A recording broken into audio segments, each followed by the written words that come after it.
Hey guys, Baahubali में आप सबका बहुत बहुत स्वागत है। गाइस, हम लास्ट वीडियो में देखा था बायोलॉजी क्लास में एक कोशिकीजीव अमीबा में पाचन की पूरी प्रक्रिया देखी कि किस तरीके से वो भोजन को ग्रहण करता है, किस तरीके से सीडोपोडिया या कुटपात की आकृति बना लेता है, भोजन जाके फंस जाता है, फिर पाचन होता है। इस तरीके से हमने देखा।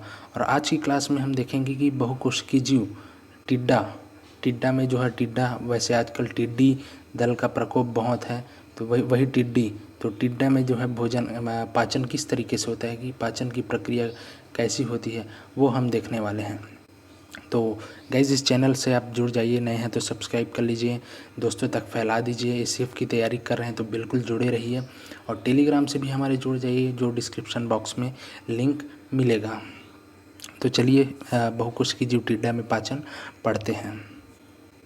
देखिए, ये टिड्डा का जो है अंदर का भाग है। जैसे ये टिड्डा वास्तव में टिड्डा दिखता है ऐसे, लेकिन उसके अंदर में ये इस टाइप का स्ट्रक्चर होता है। और यहाँ से शुरू होता है मुख से भोजन ग्रहण करेगा। फिर ये जो है लार ग्रंथि है, भोजन जाएगा उसको जो है पाचन में सहायता करेगा, निगलने में सहायता करेगा लार ग्रंथि। फिर ग्रसनी में जाएगा भोजन, फिर ग्रास नली में जाएगा भोजन।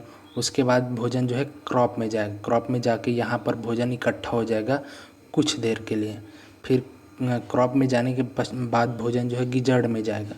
गिजड़, जो ये ज़्यादा डार्क लाइन दिख रहा है, डार्क स्ट्रक्चर, वो है गिजड़। गिजड़ में क्या होता है कि मांसपेशियों से बना होता है, मोटी मोटी मांसपेशियों से बना होता है। और जब भोजन क्रॉप से यहाँ आता है गिजड़ में, तो मोटी दीवार होने के कारण गिजड़ जो है पीसने का काम करता है, भोजन को और टुकड़ों टुकड़ों में विभाजित करता है। तो गिजड़ में पीसने के बाद भोजन फिर पहुंच जाता है अमाशय में।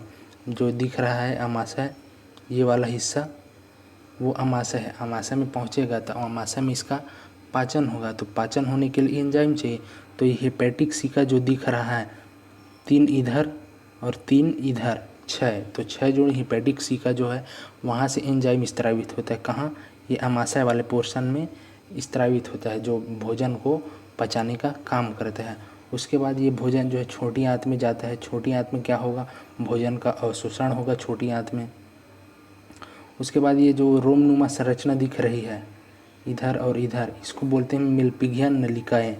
इसको बोलते हैं मेलपिगियन नलिकाएं, जो उत्सर्जी अंग का कार्य करता है। उसके बाद देखते हैं बड़ी आंत है। यहाँ से लेकर यहाँ तक का जो स्ट्रक्चर दिख रहा है वो बड़ी आंत है। उसके बाद आ जाता है मलाशय, जहाँ अपचित भोज्य पदार्थ इकट्ठा होता है। और ये अंत में आ जाता है गुदा द्वार, जहाँ से भोजन जो है अपचित या अपशिष्ट पदार्थ जो है उसको बाहर निकाल दिया जाता है। तो इस स्ट्रक्चर में देखिए, यहाँ मुख से चालू होकर ये गिजड़ होते हुए ग्रासनली गिजड़ क्रॉप से होते हुए ये हम पहुँच गए कहाँ पर? गुदा द्वार तक। तो इसी स्ट्रक्चर को हमने आंतरिक स्ट्रक्चर इस प्रकार से है। तो चलिए पढ़ते हैं, पढ़ने के बाद आपको अच्छे से क्लियर हो जाएगा। तो सबसे पहले मुख से लेकर गुदा द्वार तक के हिस्से को हम 3 भाग में बांटेंगे। पहला भाग होगा अग्र भाग, दूसरा भाग होगा मध्य भाग और तीसरा भाग होगा पश्चिम भाग। तो मुख से गिजड़ तक का हिस्सा जो है वो है अग्र भाग। जैसे इसमें देखिए, ये मुख है और ये गिजड़ है, तो यहाँ से यहाँ तक का हिस्सा जो है वो हो जाएगा अग्र भाग। मुख से गिजड़ तक का भाग अग्र भाग। उसके बाद देखते हैं मध्य भाग। गिजड़ से छोटी आंत वाले हिस्से तक जो है वो मध्य भाग होगा।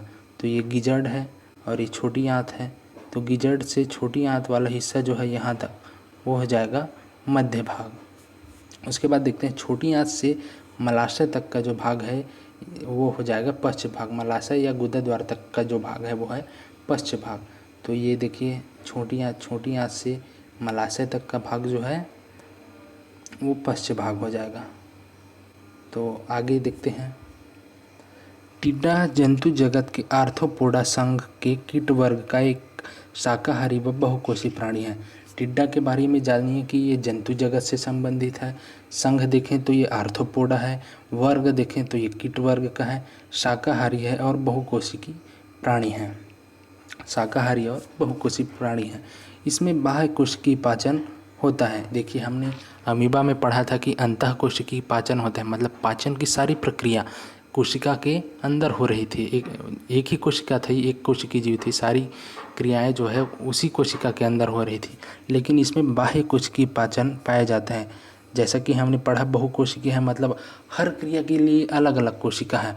उसमें हर क्रिया के लिए एक ही कोशिका थी अमीबा में, इसमें हर क्रिया के लिए अलग अलग कोशिका है, इसलिए इसमें बाह्य कोशिकीय पाचन पाया जाता है और बहुकोशिकीय प्राणी कहते हैं। इसके आहार नाल मुख्यतः 3 भाग में विभाजित हैं, जिसको हम अग्रभाग, मध्य भाग और पश्च भाग कहते हैं। मुख के माध्यम से भोजन को ग्रहण किया जाता है। देखिए ये मुख दिख रहा है, इसके माध्यम से भोजन को ग्रहण किया जाएगा, जहाँ एक जोड़ी लार ग्रंथि स्त्रावित एंजाइम द्वारा रासायनिक पाचन होता है। और लार ग्रंथि दिख रही है, मैंने यहाँ समझा दिया था। लार ग्रंथि है, ये मुख से हमने मतलब टिड्डा ने भोजन ग्रहण किया। एक जोड़ी लार ग्रंथि है, देखिए 1 और 2, एक जोड़ी लार ग्रंथि है। तो यहाँ से एंजाइम स्त्रावित होगा और वहाँ रासायनिक पाचन होगा। उसके बाद देखते हैं, इसके पश्चात भोजन ग्रसनी व ग्रास नली से होते हुए क्रॉप में पहुंच जाता है। और क्रॉप में पहुंचने के बाद भोजन कुछ देर के लिए यहाँ पर एकत्रित रहता है और क्रॉप से भोजन गिजट में जाता है। गिजट की दीवार पेशियों के कारण मोटी होती है, जो भोजन को पीसने का कार्य करता है। जैसे मैंने पहले बताया कि भोजन जो है क्रॉप में पहुंचता है, क्रॉप में रुक जाता है, रुकने के बाद वो गिजट में पहुंच जाता है। गिजट की दीवार मोटी होती है क्योंकि पेशियों से बनी होती है, इसलिए वो पीसने का काम करता है। अब गिजट से भोजन आमाशय में जाता है, आमाशय में चला गया। आमाशय में जाने के बाद उसका आमाशय में पाचन होगा। इसके लिए 6 जोड़ हिपैटिक सिका, जो हमने 3-3 की आकृति में 3 एक साइड जैसे स्ट्रक्चर में देखिए, 3 एक तरफ और 3 एक तरफ, तो 6 जोड़ हिपैटिक सिका जो है वो एंजाइम स्त्रावित करती है। कहाँ? सीधा आमाशय में। तो आमाशय में वहाँ जो भोजन आया है उसका पाचन होगा इस एंजाइम के माध्यम से। आमाशय में पाचन के बाद भोजन छोटी आंत में जाता है। आमाशय में पाचन के बाद भोजन छोटी आंत में जाता है, जहाँ अवशोषण होता है। देखिए आमाशय में तो पाचन होगा, पाचन की क्रिया के बाद क्या होगा? अवशोषण होगा। तो अवशोषण कहाँ होता है? छोटी आंत में होता है। तो इस प्रकार से अवशोषण छोटी आंत में होता है। पश्च भाग में स्थित मेलपिगियन नलिकाएं, जो रोमनुमा मेलपिगियन नलिकाएं हैं, वह उत्सर्जी अंग का कार्य करता है। जो हमने रोमनुमा स्ट्रक्चर बताया था, ये वाला हिस्सा जो है वो मेलपिगियन नलिकाएं हैं, रोमनुमा है, और यही क्या है? उत्सर्जी अंग है। उत्सर्जी अंग की भांति कार्य करती है। बड़ी आंत में अपचित भोज्य पदार्थ को एकत्रित किया जाता है तथा गुदा द्वार के माध्यम से बाहर निकाल दिया जाता है। अब देखिए यहाँ पर बड़ी आंत है, बड़ी आंत में यहाँ पर मलाशय है, जहाँ अपचित भोज्य पदार्थ आगे एकत्रित हो जाता है और इस तरीके से गुदा द्वार के माध्यम से बाहर निकाल दिया जाता है। तो एक बार फिर से फास्ट तरीके से देख लेते हैं। मुख है, मुख से जो है भोजन ग्रहण किया जाता है। एक जोड़ी लार ग्रंथि है, जहाँ इस भोजन को रासायनिक पाचन होता है। फिर ग्रसनी ग्रास नली से होते हुए क्रॉप में जाता है। क्रॉप में जाने के बाद यहाँ कुछ देर ठहरता है। ठहरने के बाद गिजड़ में जाता है। गिजड़ की दीवार जो है पेशियों से बनी होती है, मोटी होती है, इसलिए पीसने का काम करते हैं भोजन को। उसके बाद ये गिजड़ में जाने के बाद ये भोजन जो है आमाशय में चला जाता है। फिर ये हिपैटिक सिका जो दिख रही है 6 जोड़ी, वहाँ से एंजाइम स्त्रावित होता है। कहाँ? आमाशय में, और जो भोजन को पचाने में सहायता करता है। उसके बाद आमाशय से छोटी आंत में जाता है, जहाँ भोजन का पचित भोज्य पदार्थ का अवशोषण होता है। मेलपिगियन नलिकाएं दिख रही है यहाँ, ये क्या है? उत्सर्जी अंग की भांति कार्य करता है। उसके बाद बड़ी आंत में जाता है, जहाँ पर ये मलाशय है, वहाँ पचित भोज्य पदार्थ एकत्रित होता है और गुदा द्वार के माध्यम से बाहर निकाल दिया जाता है। इस तरीके से बहुकोशिकीय जो अमीबा में टिड्डा में जो है पाचन की प्रक्रिया होती है। गाइज अगर ये वीडियो आपको अच्छा लगा होगा तो प्लीज़ लाइक, सब्सक्राइब और शेयर ज़रूर कर दीजिएगा।